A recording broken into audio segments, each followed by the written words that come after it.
भारत में भूमि सुधार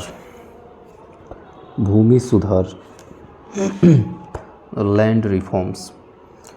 भूमि सुधार से अभिप्राय है भू स्वामित्व का उचित व न्यायपूर्ण वितरण सुनिश्चित करना, अर्थात भूधारिता लैंड होल्डिंग्स को इस प्रकार व्यवस्थित करना जिससे उसका अधिकतम उपयोग किया जा सके।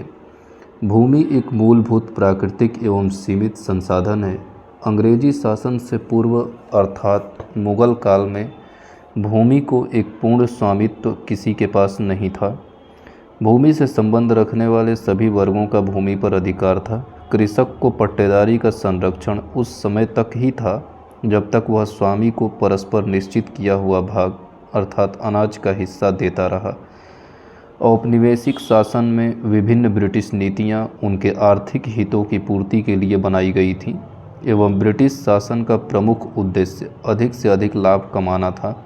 इसलिए उन्होंने कई भू राजस्व प्रणालियां शुरू की, जैसे जमींदारी व्यवस्था, रैयतवाड़ी व्यवस्था एवं महालवाड़ी व्यवस्था। इन सभी का मूल उद्देश्य अधिकतम राजस्व की वसूली करना था। इस प्रकार प्रचलित नीतियों एवं व्यवस्थाओं के कारण भूस्वामित्व का असंतुलित वितरण देखने को मिला।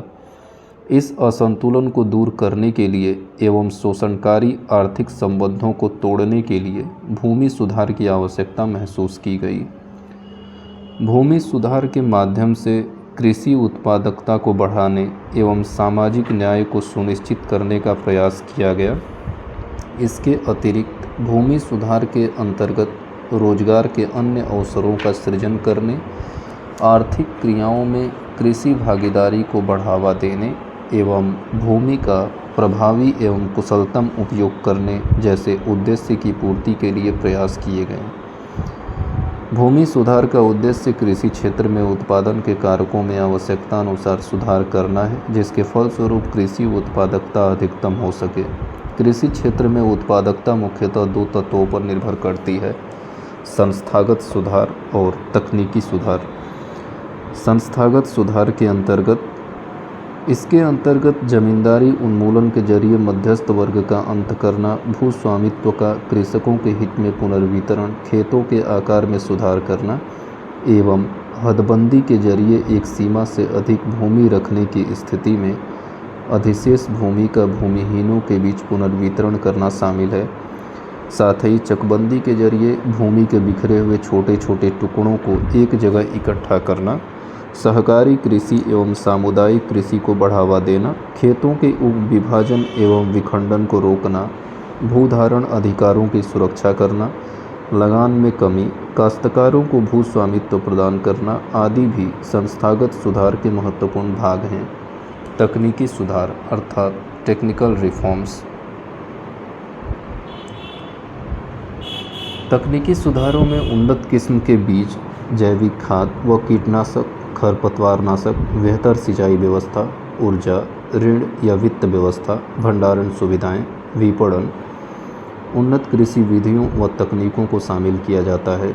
लेकिन ये तकनीकी सुधार संस्थागत सुधारों के बिना प्रभावी नहीं हो सकते। इसीलिए भारत में भूमि सुधारों के पहले चरण में संस्थागत सुधारों को प्राथमिकता दी गई और फिर दूसरे चरण में तकनीकी सुधारों को प्राथमिकता देते हुए कृषि क्षेत्र में व्यापक संभावनाओं और समृद्धि को प्राप्त करने का प्रयास किया गया। भूमि सुधार, संस्थागत सुधार और तकनीकी सुधार में अंतर। संस्थागत सुधार के अंतर्गत जमींदारी प्रथा का उन्मूलन है, मध्यस्थों का अंत किया गया, भूस्वामित्व कृषकों को हस्तांतरण किया गया, खेतों के आकार में सुधार अर्थात चकबंदी और हदबंदी का प्रयोग किया गया, सहकारी व सामुदायिक कृषि को बढ़ावा मिला, खेतों का उपविभाजन व विखंडन रोका गया, लगान में कमी की गई और भूधारण अधिकारों की सुरक्षा किया गया। तकनीकी सुधार के अंतर्गत कृषि का आधुनिकीकरण किया गया, उन्नत किस्म के बीज बनाए गए, उन्नत किस्म के उर्वरक एवं कीटनाशक बनाए गए, बेहतर सिंचाई व्यवस्था की गई, उन्नत प्रकरणों व तकनीकों का प्रयोग किया गया, अच्छी भंडारण व्यवस्था और अच्छी विपणन व्यवस्था का प्रयोग किया गया। स्वतंत्रता पूर्व भारत में भू राजस्व प्रणालियाँ, the land revenue system in pre independent India, zamindari या अस्थाई या इस्तमरारी व्यवस्था। 1790 में लॉर्ड कॉर्नवालिस ने एक 10 वर्षीय भू राजस्व व्यवस्था लागू की, जिसमें भूमि का स्वामी तथा लगान वसूली का अधिकारी जमींदार को ही माना गया। अतः इसे जमींदारी या मालगुजारी व्यवस्था भी कहते हैं। 1793 में कॉर्नवालिस ने 10 वर्षीय व्यवस्था को बदलकर अस्थायी कर दिया, क्योंकि उसका आकलन था भू राजस्व संबंधी प्रयोगों के लिए 10 वर्ष का समय अल्प है। लगान वसूली का 10/11 भाग सरकार का तथा शेष 1/11 भाग जमींदारों हेतु नियत किया गया। इस व्यवस्था की सबसे बड़ी खामी यह थी कि यह स्पष्ट नहीं किया गया कि जमींदार किसानों से कितना लगान वसूल करे, जिससे अधिक लगान वसूली का फ़ायदा जमींदारों को मिला, सरकार को नहीं। और इसका यह परिणाम हुआ कि जमींदारों का किसानों पर शोषण बढ़ने लगा। 1793 के विनियम 14 द्वारा सरकार को जमींदार की संपत्ति जब्त करने का अधिकार मिला और 1794 में सूर्यास्त का नियम लागू कर दिया गया, अर्थात नियत समय तक यदि सरकार के पास लगान या राजस्व नहीं पहुंचा तो उसकी जमींदारी नीलाम कर दी जाएगी। यह व्यवस्था जमींदारी अर्थात भारत के 19% भाग पर लागू की गई, जिसमें बंगाल, बिहार, उड़ीसा के अलावा बनारस व उत्तरी कर्नाटक के क्षेत्र शामिल थे। अब इसका प्रभाव क्या है? 1812 तक संशोधनों के द्वारा जमींदारों को यह अधिकार दे दिया गया कि लगान न देने वाले किसानों की जमीन बिना न्यायालयों की पूर्व अनुमति के वे जब्त कर सकते हैं। इससे किसान अब कृषक दास में बदलने लगे। सूर्यास्त के नियम के कारण नए वर्गों जैसे व्यापारी, साहूकार आदि जमीन खरीदकर जमींदार बनने लगे, जिससे अनुपस्थित या दूरवासी जमींदारों का उदय हुआ। जमीनों की नीलामी के कारण उपसामंतीकरण का उदय हुआ। अस्थायी होने के कारण कृषि की अनुकूल या प्रतिकूल पैदावार होने के बावजूद इसकी दरों में परिवर्तन नहीं किया गया, जिससे सरकार को भी हानि हुई। अंग्रेज़ों को यह लाभ तो हुआ कि उन्हें अस्थायी रूप से लगान की सुनिश्चितता प्राप्त हो गई, जिसका प्रयोग उन्होंने साम्राज्य विस्तार व स्थिरीकरण में किया और कृषि व्यवस्था में निवेश या ध्यान न देकर सारा ध्यान व्यापार की उन्नति में लगाया। फ्लाउट कमीशन की रिपोर्ट में कहा गया कि इस व्यवस्था में अनेक खामियां हैं, अर्थात इस रिपोर्ट में अस्थायी बंदोबस्त की आलोचना की गई। रैयतवाड़ी व्यवस्था, रैयतवाड़ी सिस्टम अर्थात रैयतवाड़ी व्यवस्था में प्रत्येक पंजीकृत भूमिदार को भूमि का स्वामी माना गया और लगान जमा करने का दायित्व भी किसानों को ही दिया गया। चूँकि यह व्यवस्था प्रत्यक्ष रूप से किसानों या आम जनता के साथ लागू की गई, अतः इसे रैयतवाड़ी कहा गया। यदि किसान निर्धारित लगान जमा नहीं कर पाता था तो उसे भूस्वामित्व से वंचित कर दिया जाता था। रैयतवाड़ी व्यवस्था का जन्मदाता टॉमस मुनरो और कैप्टन रीड को माना जाता है। 1792 में रैयतवाड़ी व्यवस्था बारामहल जिले में पहली बार कर्नल रीड द्वारा लागू की गई थी। 1820 में इस व्यवस्था को मद्रास में लागू किया गया। यहाँ इस व्यवस्था को सुचारू रूप से चलाने के लिए मुनरो को मद्रास का गवर्नर नियुक्त किया गया। 1825 में यह व्यवस्था बम्बई तथा 1858 तक यह संपूर्ण दक्कन और अन्य क्षेत्रों में लागू हो गई थी। इस व्यवस्था के अंतर्गत ब्रिटिश भूभाग का 51% हिस्सा शामिल था। यह 30 वर्षों के लिए लागू की गई और इसकी दर 1/3 निश्चित की गई। सरकार द्वारा इस व्यवस्था को लागू करने का उद्देश्य बिचौलियों अर्थात जमींदारों के वर्ग को समाप्त करना था। ऐसा इसलिए क्योंकि अस्थायी बंदोबस्त में निश्चित राशि से अधिक वसूल की गई सारी रकम जमींदारों द्वारा हड़प ली जाती थी तथा सरकार की आय में कोई वृद्धि नहीं होती थी। अतः आय में वृद्धि के लिए सरकार ने इस व्यवस्था को लागू किया ताकि वह बिचौलियों द्वारा रखी जाने वाली राशि को स्वयं प्राप्त कर सकें। रैयतवाड़ी व्यवस्था का प्रभाव। रैयतवाड़ी व्यवस्था के बारे में यह तर्क दिया गया कि यह व्यवस्था भारतीय कृषकों एवं भारतीय कृषि के अनुरूप है, किंतु वास्तविकता इससे भिन्न थी।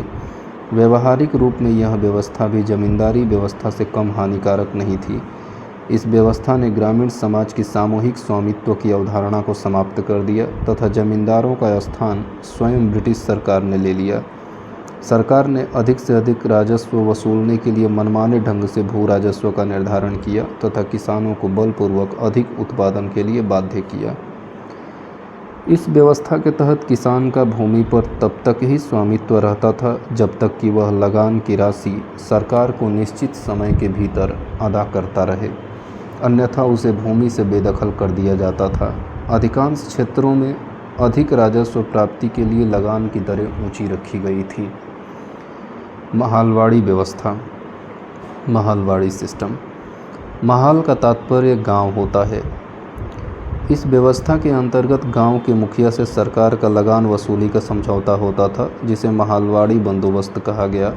इस व्यवस्था का जनक हॉल्ट मैकेंजी को माना जाता है। इसने 1819 के अपने प्रतिवेदन में महालवाड़ी व्यवस्था का सूत्रपात किया, जिसे सर्वप्रथम 1822 में कानूनी रूप से लागू किया गया। 1833 में मार्टिन बॉर्ड तथा जेम्स टॉमसन के बंदोबस्त में यह अपने सबसे बेहतर रूप में सामने आई। यह व्यवस्था मध्य प्रांत, उत्तर प्रदेश एवं पंजाब में लागू की गई तथा इस व्यवस्था के अंतर्गत ब्रिटिश भारत की भूमि का 30% भाग सम्मिलित था। इस व्यवस्था के अंतर्गत भू राजस्व का निर्धारण समूचे ग्राम के उत्पादन के आधार पर किया जाता था तथा महाल के समस्त भूस्वामियों के भू राजस्व का निर्धारण संयुक्त रूप से किया जाता था। इसमें गांव के लोग अपने मुखिया या प्रतिनिधियों के द्वारा एक निर्धारित समय सीमा के अंदर लगान की अदायगी की जिम्मेदारी अपने ऊपर लेते थे।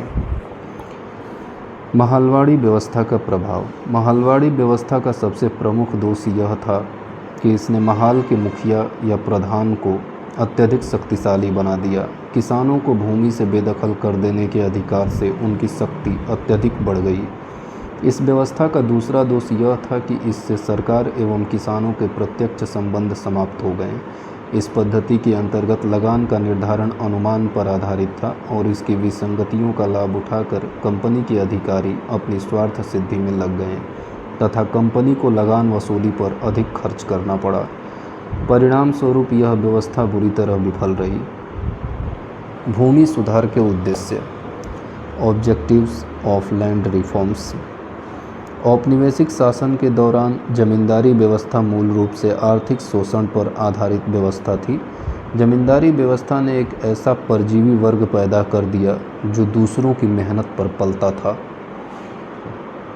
काश्तकारों के द्वारा भूस्वामियों को दिए जाने वाले लगान को नियमित करना। यह शोषक वर्ग, जिसमें जमींदार, साहूकार व अन्य मध्यस्थ शामिल थे, वास्तविक काश्तकारों से उत्पादन का एक बड़ा हिस्सा छीन लेता था। इसलिए स्वतंत्रता प्राप्ति के बाद भूमि सुधारों का उद्देश्य उत्पादन के साधन के रूप में भूमि को ऐसा स्वरूप प्रदान करना था जिसके फलस्वरूप कृषि उत्पादकता अधिकतम की जा सके एवं ग्रामीण निर्धनता को कम करके सामाजिक न्याय एवं आर्थिक समानता को स्थापित किया जा सके। अब भूमि सुधारों के प्रमुख उद्देश्य इस प्रकार हैं। पुरानी भूधारणा व्यवस्था को समाप्त करना तथा एक ऐसी नई व्यवस्था को जन्म देना जिसमें भूमि पर खेती करने वाले ही उसके वास्तविक स्वामी हों। भू व्यवस्था के अंतर्गत होने वाले सभी प्रकार के शोषण व सामाजिक अन्याय को समाप्त करना। भूमिहीन किसानों एवं काश्तकारों को भूमि वितरण करके सामाजिक एवं आर्थिक समानता सुनिश्चित करना, जिससे ग्रामीण गरीबी व बेरोजगारी की समस्या को हल किया जा सके। प्राकृतिक संसाधनों का न्यायपूर्ण वितरण अर्थात आर्थिक न्याय के सिद्धांत को सुनिश्चित करना। भूमि का स्वामित्व प्रदान करके काश्तकारों की स्थिति को मजबूत करना। काश्तकारों के द्वारा भूस्वामियों को दिए जाने वाले लगान को नियमित करना। ग्रामीण जनसंख्या के सभी वर्गों को समान अधिकार व समान अवसर प्रदान करके सामाजिक न्याय स्थापित करने का प्रयास करना। जनजातियों के हितों की रक्षा करना और धनी वर्ग के जनजातियों की भूमि को हथियाने से रोकना। कृषि उत्पादकता को बढ़ाने का प्रयास करना।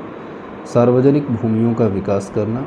ग्रामीण गरीबी को दूर करना और यह सुनिश्चित करना कि ग्रामीण किसान के पास कम से कम भूमि का एक टुकड़ा अवश्य हो। भारत में भूमि सुधारों की रूपरेखा। भारत में भूमि सुधारों की रूपरेखा चूँकि इस प्रकार समझ सकते हैं। भारत में भूमि सुधारों का प्रारूप है बिचौलियों या मध्यस्थों का अंत, काश्तकारी सुधार, भूमि का पुनर्गठन और संवैधानिक एवं वैधानिक उपाय। काश्तकारी सुधार के अंतर्गत लगान का नियमन, काश्तकारी में स्थायित्व और स्वामित्व संबंधी अधिकार है। भूमि के पुनर्गठन के अंतर्गत चकबंदी, सहकारी कृषि, हदबंदी या सीमाबंदी और संवैधानिक एवं वैधानिक उपाय के अंतर्गत प्रस्तावना में आर्थिक न्याय का सिद्धांत और अनुच्छेद 39 ख और ग के तहत प्राकृतिक संसाधनों का न्यायपूर्ण वितरण। अब इसको विस्तार से पढ़ते हैं। मध्यस्थों या बिचौलियों का अंत, द अबोलिशन ऑफ इंटरमीडिएरीज। स्वतंत्रता प्राप्ति के समय भारत में भू राजस्व की 3 प्रणालियां विद्यमान थीं। इन्हें जमींदारी, रैयतवाड़ी और महालवाड़ी प्रणालियों के नाम से जाना जाता था। ये आपस में इस तरह से मिल गई थी कि इनकी अलग अलग पहचान करना मुश्किल था, लेकिन इन सबका झुकाव शोषण की ओर था। भारत में आर्थिक गतिहीनता का प्रमुख कारण कृषि क्षेत्र में गतिहीनता रहा है और कृषि क्षेत्र में गतिहीनता का प्रमुख कारण शोषणकारी भूमि संबंध रहे हैं। स्वतंत्रता के समय देश का करीब 57% क्षेत्र जमींदारी व्यवस्था के अधीन था। प्रमुख शोषक जमींदार वर्ग का था, जिसे विदेशी सरकार का सहयोग व समर्थन प्राप्त था। इस कारण जमींदारी उन्मूलन या मध्यस्थों के उन्मूलन को स्वतंत्रता के तुरंत बाद भूमि सुधार का मुख्य आधार बनाया गया। भारत में बिचौलियों के अंत की शुरुआत सबसे पहले 1948 में मद्रास राज्य के द्वारा की गई।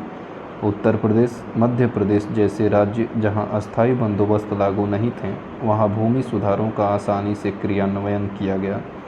वहीं बिहार, बंगाल, उड़ीसा आदि राज्यों में भूमि का रिकॉर्ड न होने से भूमि सुधारों के सफल क्रियान्वयन में काफ़ी मुश्किलों का सामना करना पड़ा।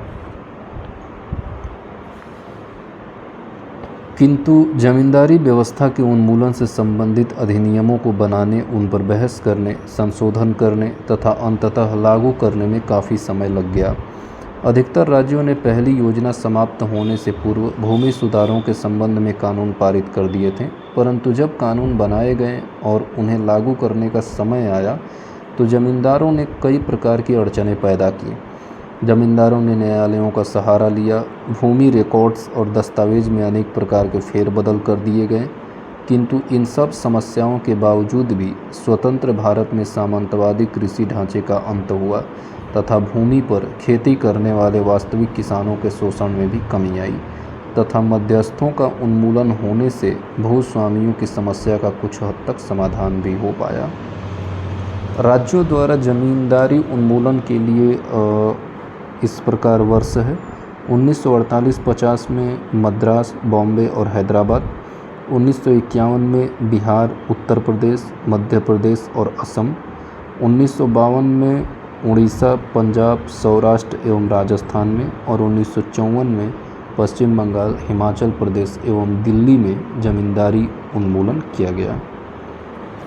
काश्तकारी सुधार, टेनेंसी रिफॉर्म्स।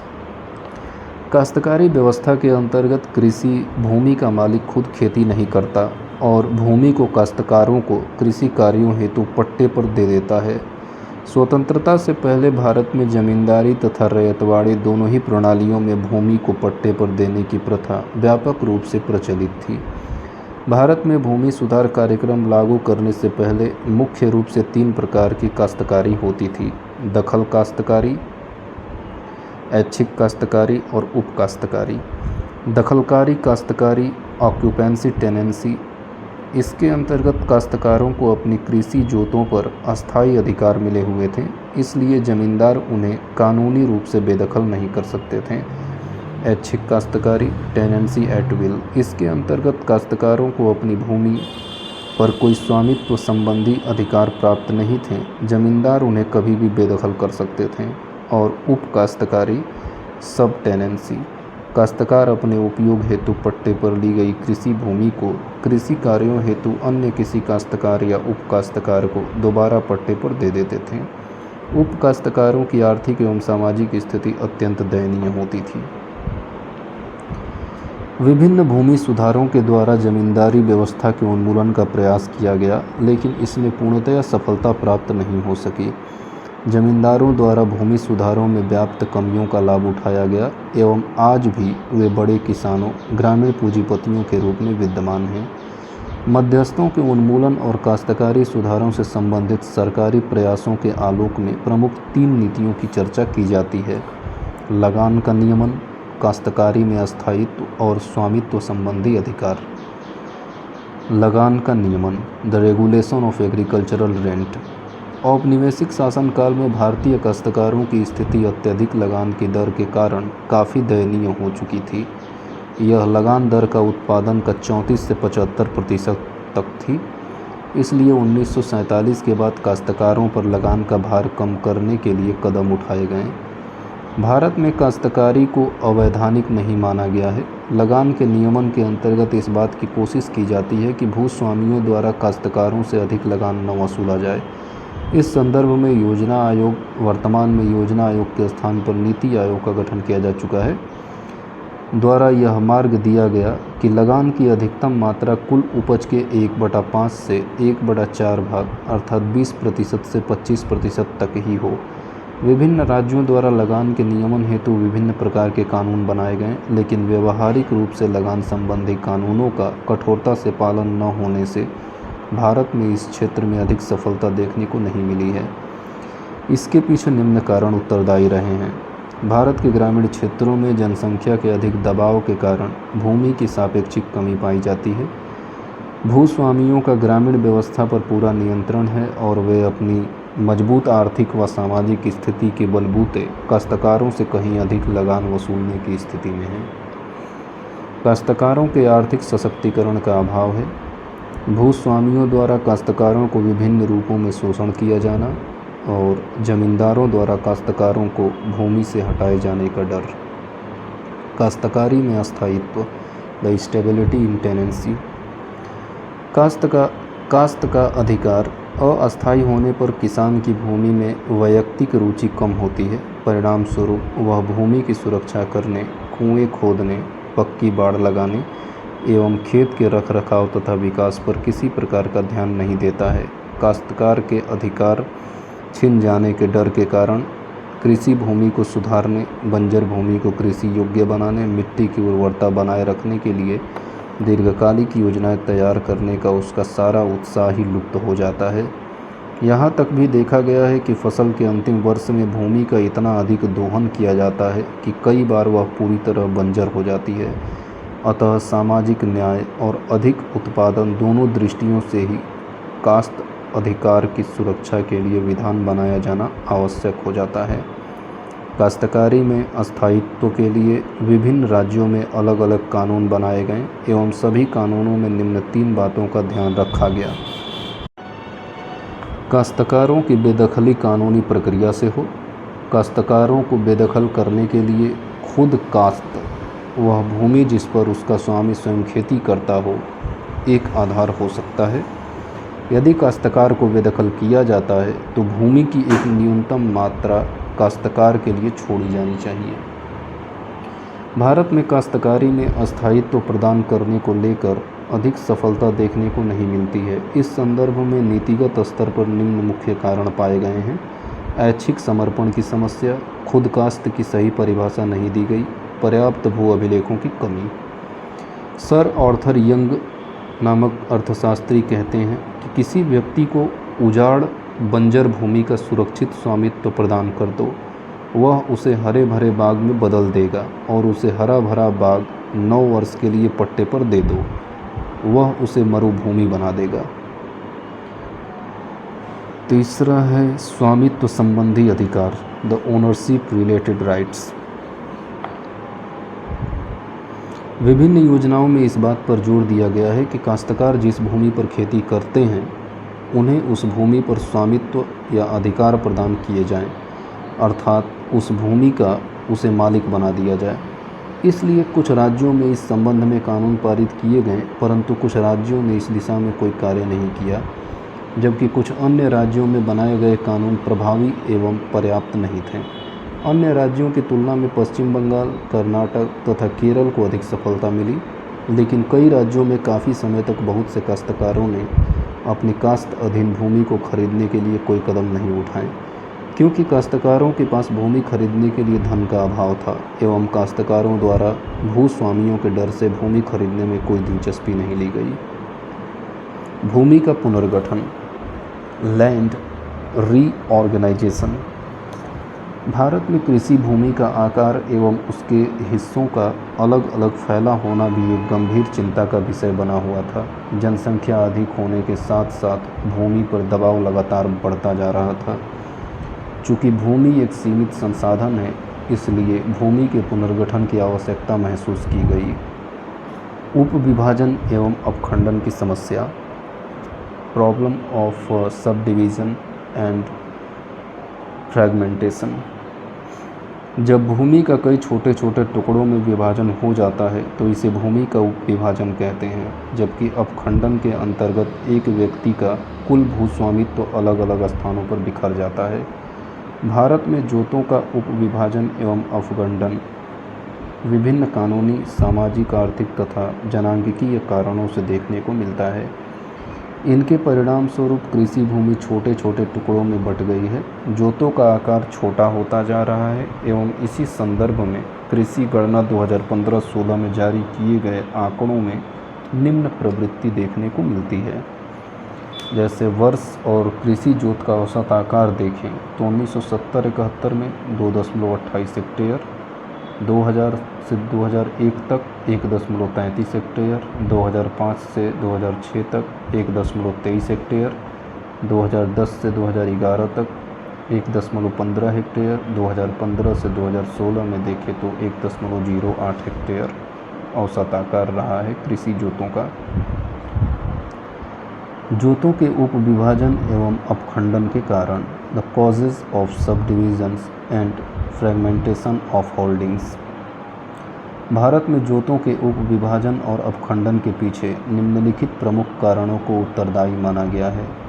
भूमि के उप विभाजन एवं अपखंडन के इस प्रकार कारण हैं: भूमि पर जनसंख्या का दबाव, संयुक्त परिवार का विघटन, उत्तराधिकार का नियम, निजी संपत्ति का अधिकार, किसानों की ऋणग्रस्तता, भारत में प्रचलित बटाई प्रथा, हस्तशिल्प और ग्रामोद्योग का पतन, भूमि से लगाव। भूमि पर जनसंख्या का दबाव। भारत की जनसंख्या लगातार बढ़ रही है। अर्थव्यवस्था के द्वितीयक व तृतीयक क्षेत्र के व्यवसायों में रोजगार के अवसरों में तेजी के साथ वृद्धि नहीं हो रही है। ग्रामीण क्षेत्रों में कुटीर उद्योगों व ग्रामोद्योगों का पतन हो गया है। परिणाम स्वरूप गाँवों में कृषि भूमि पर जनाभार बढ़ा है। संयुक्त परिवार का विघटन। भारत में संयुक्त परिवार का विघटन बहुत तेज़ी से हो रहा है। संयुक्त परिवार के विघटन के कारण गांवों के किसान परिवारों में जमीन को बांटने की प्रवृत्ति बढ़ रही है, जिससे खेतों का उप विभाजन और अपखंडन बढ़ रहा है। उत्तराधिकार का नियम। उत्तराधिकार के नियम से भी जोतों के उप विभाजन और अपखंडन में सहायता मिली है। पिता की मृत्यु के बाद जब भू संपत्ति का उत्तराधिकारियों में विभाजन होता है तो जोतों के छोटे छोटे टुकड़े हो जाते हैं। निजी संपत्ति का अधिकार। भारत में लोगों को निजी संपत्ति का कानूनी अधिकार मिला हुआ है, अतः कृषि भूमि को आसानी पूर्वक खरीदा या बेचा जा सकता है। इस प्रकार कृषि का उपयोग व्यक्ति की अपनी आवश्यकताओं व परिस्थितियों के अनुसार किया जाने लगा। किसानों की ऋणग्रस्तता। ग्रामीण क्षेत्रों में छोटे किसानों को ऋण प्राप्त करने के लिए अपनी भूमि महाजनों व साहूकारों के पास गिरवी रखनी पड़ती है। प्रायः किसान ऋण का भुगतान नहीं कर पाते और इस प्रकार भूमि को साहूकार हथिया लेते हैं और कालांतर में भूमि कई छोटे छोटे टुकड़ों में बंट जाती है। भारत में प्रचलित बटाई प्रथा।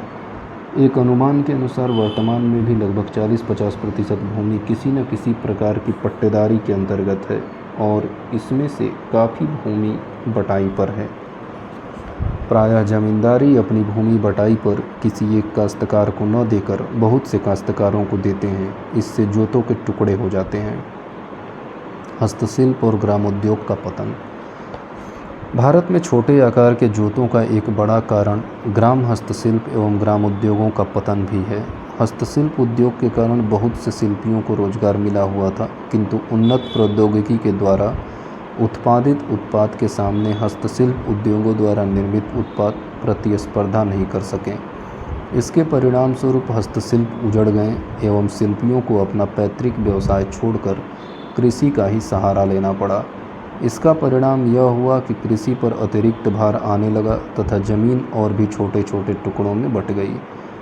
भूमि से लगाव। किसानों का भूमि के साथ लगाव भारत में खेतों के छोटे होने के कारणों में से एक है। भारतीय किसान भूमि को केवल जीविका का साधन ही नहीं समझता, प्रतिष्ठा और सम्मान का आधार भी समझता है। परिणाम स्वरूप प्रत्येक व्यक्ति पैतृक भूमि में हिस्सा पाना चाहता है और इस प्रकार खेतों का आकार छोटा हो जाता है। जोतों के उप विभाजन एवं अपखंडन के दोष, the defects of subdivisions and fragmentation of holdings. Bharat में जोतों का उप विभाजन एवं अपखंडन अनेक पहलुओं से दोषपूर्ण रहा है। निम्न उत्पादकता की समस्या, जोतों के टुकड़े बहुत छोटे हो जाने पर प्रति हेक्टेयर पैदावार गिर जाती है।